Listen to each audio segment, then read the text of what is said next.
आचार्य चाणक्य कहते हैं, जो उद्यमशील है वे गरीब नहीं हो सकते।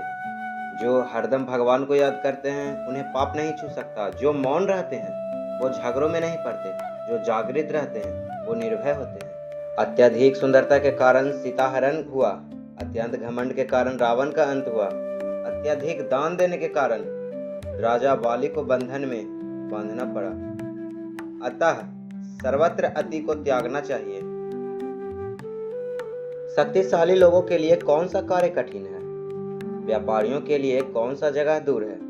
विद्वानों के लिए कोई देश विदेश नहीं है। मधुभाषियों का कोई शत्रु नहीं है। चाणक्य ये भी कहते हैं कि जिस तरह सारा वन केवल एक ही पुष्प एवं सुगंध भरे वृक्ष से महक जाता है, उसी तरह एक ही गुणवान पुत्र पूरे कुल का नाम बढ़ाता है। जिस प्रकार केवल एक सूखा हुआ जलता वृक्ष संपूर्ण वन को जला देता है, उसी प्रकार एक ही कुपुत्र सारे कुल के मान, मर्यादा और प्रतिष्ठा को नष्ट कर देता है। विद्वान एवं सदाचारी एक ही पुत्र के कारण संपूर्ण परिवार वैसे ही खुशहाल रहता है जैसे चंद्रमा के निकलने पर रात्रि जगमगा उठती है। ऐसे अनेक पुत्र किस काम के जो दुख और निराशा पैदा करे। इससे तो वह एक ही पुत्र अच्छा है जो संपूर्ण घर को सहारा और शांति प्रदान करे। 5 साल तक पुत्र को लाड एवं प्यार से पालन करना चाहिए।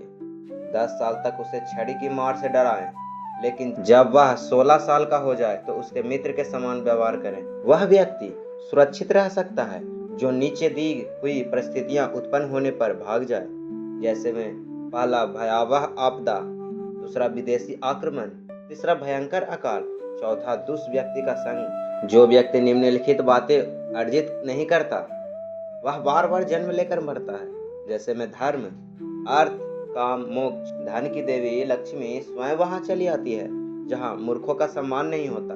अनाज का अच्छे से भंडारण किया जाता है। पति पत्नी में आपस में लड़ाई बखेड़ा नहीं होता है।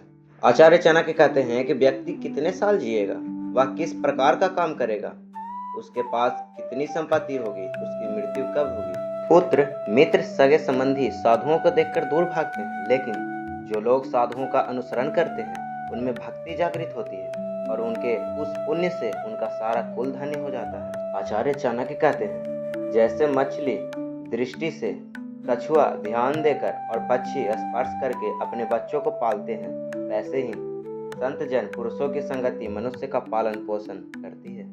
जब आपका शरीर स्वस्थ है और आपके नियंत्रण में है, उसी समय आत्म साक्षात्कार का उपाय कर लेना चाहिए, क्योंकि मृत्यु हो जाने के बाद कोई कुछ नहीं कर सकता। विद्या अर्जन करना यह एक कामधेनु के समान है जो हर मौसम में अमृत प्रदान करती है। वह विदेश में माता के समान रक्षक एवं हितकारी होती है।